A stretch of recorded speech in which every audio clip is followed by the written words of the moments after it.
Saya akan membahas tentang pembahasan studi kasus sistem pemilihan supplier kaca menggunakan metode Mabak pada UD Data Glass.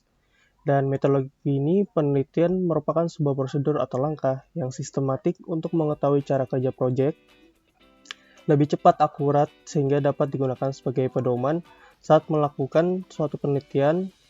Ada beberapa langkah yang dipakai dalam metode penelitian, yaitu pertama pengumpulan data.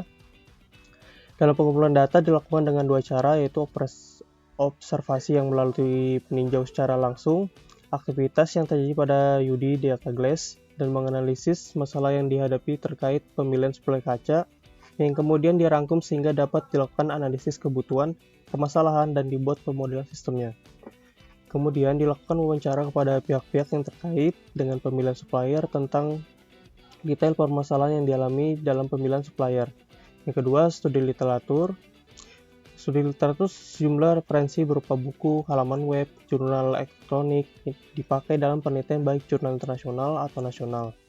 Nah, algoritma ini sistem merupakan penjelasan langkah-langkah penyelesaian masalah dalam perancangan sistem pendukung keputusan pemilihan supplier kaca pada UD Data Glass dengan menggunakan metode Mabak.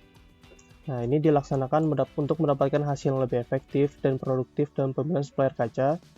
Nah, langkah-langkahnya itu pertama kita proses matriks awal X, menentukan nilai matriks keputusan awal X dengan tabel bobot yang kriteria yang telah ditentukan. Nah, yang kedua normalisasi keputusan awal N, menentukan nilai matriks bobot normalisasi. Yang ketiga, matriks bobot keputusan V, proses menentukan matriks bobot keputusan.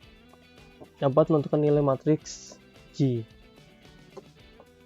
Melalui Excel ya. Yang pertama, tabel pertama itu berisi nilai bobot kriteria, dan itu berisi keterangan nilai dari sangat buruk sampai sangat baik, bilangan bulatnya dari nilai 0 sampai nilai 100, dan range bobotnya itu sampai 1 dari sampai 5. Dan tabel kedua, sama itu ada kriteria 1-5 dan persentase bobotnya 25%, 20%, 50%, dan nilainya dari persentase bobot. Nah, di tabel ketiga, hasil konversi data alternatif, saya ngambil satu sampel aja dari alternatif 1, dan dia itu punya 5 kriteria, nilainya di kriteria 1 80, kriteria 2 80, kriteria 3 35, kriteria 4 90, kriteria 5 85. Nah, di tabel 4 masuk keputusan awal X, saya ngambil sampel 1 di alternatif 1, kriteria 1 4, kriteria 2 4, kriteria 3 2, kriteria 4 5, kriteria 5 5. Nah, kita masuk untuk mencari nilai di tabel 5 yang disuruh mencari matriks normalisasi bobot keputusan N. Nah, saya langsung memsimulasikan cara dapat 0,5 ini dari mana sih? Caranya kita sama dengan ke kurung, cari nilai yang kita mau ambil sampel. Nah, saya mengambil dari nilai benefit dari alternatif 1 di kriteria 1. Ini harus pakai kurung 2 ya. Nah, kita klik. Nah, di rumusnya ini kan benefit nilai kriterianya dikurang sama nilai minus ya. Minus. Nah, ini kita langsung klik sampai bawah. Jangan lupa kurung 2, terus strip. Karena strip tuh kenapa? Karena dia dia per, rumusnya per dibagi ya. Nah, ini rumusnya dia max, pakai nilai max.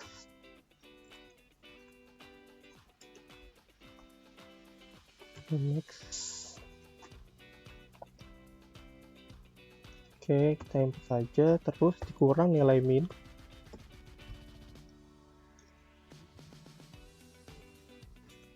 Oke, hasilnya 0,5 ya. Ini untuk nilai dengan menggunakan rumus benefit. Matriks bobot keputusan V. Nah, ini nilai bobot yang di atas ini, dari persentase ini, kita ambil 1, kita kali dengan nilai kriteria di alternatif 1 di benefit. Sini kita masukkan rumusnya, 0,25 dikali 0,5 tutup kurung, terus dia ditambah sama nilai bobotnya ya, sama nilai bobotnya, hasilnya 0,375. Nah, kita masuk langsung di tabel 7, yang menentukan nilai matrik batas. Nah, nilai matrik batas itu kita kalikan semua nilai yang ada di kriteria 1 ini. Ini kali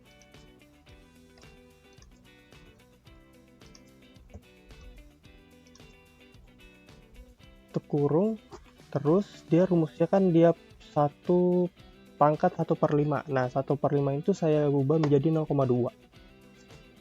Pangkat di 0,2. Oke, hasilnya sama ya. 0,3622. 3662. Nah, masuk di tabel 8.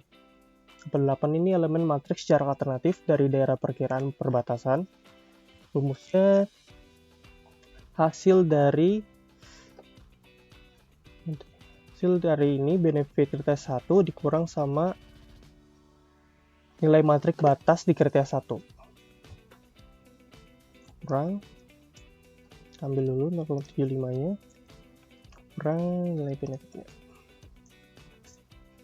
Oke, hasilnya ini ya, 0,00873. Nah, ketika sudah ini, saya ingin menghitung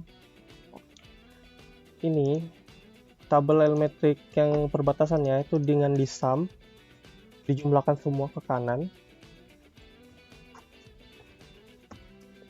Ini.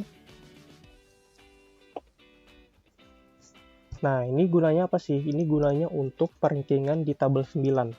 Nah, cara perankingan di tabel 9, kita menggunakan rank. Kita ambil satu sampelnya, kita koma, baru kita gantiin semuanya, tutup kurung, dia muncul. Nilai ini ranking dari 5 item ini, dia ranking ke berapa? Dia ranking 2. Sudah, Bu? Oke. Masuk itu bawahnya? Sudah, rankingan, Bu. Kesimpulan dia langsung, kan rankingan kesimpulan. Kesimpulannya. Nah, jadi kesimpulan dari metode babak ini yang digunakan pada UD Data Glass terkait kasus pemilihan spoiler kaca menggunakan mabak, kita dapat tarik kesimpulan yang pertama itu sebagai pendukung keputusan yang sangat berpengaruh besar terhadap penyelesaian masalah pemilihan supplier kaca pada UD Data Glass, dan hasil pemilihan juga lebih akurat jika memanfaatkan sistem tersebut. Dan kedua, rancangan sistem pemilihan supplier dibagi dalam beberapa diagram, kemudian tahapan digambarkan secara grafik sehingga sangat membantu dalam pembuatan program. Dan ketiga, berdasarkan analisa mabak, metode yang sangat bersifat multi kriteria sehingga sangat handal dalam pengambilan keputusan rasional, termasuk dalam pemilihan supplier kaca sehingga dapat diterapkan pada UD Data Glass. Dan yang terakhir, setelah dilakukan implementasi sistem pendukung keputusan berbasis desktop menggunakan mabak, maka sistem yang telah dirancang dapat digunakan dalam penyelesaian masalah pemilihan supplier kaca pada UD Data Glass. Sudah, Bu? Oke, sudah. Oke, Bu. Itu aja deh Mas, nilainya udah bisa dilihat ya di Classroom ya.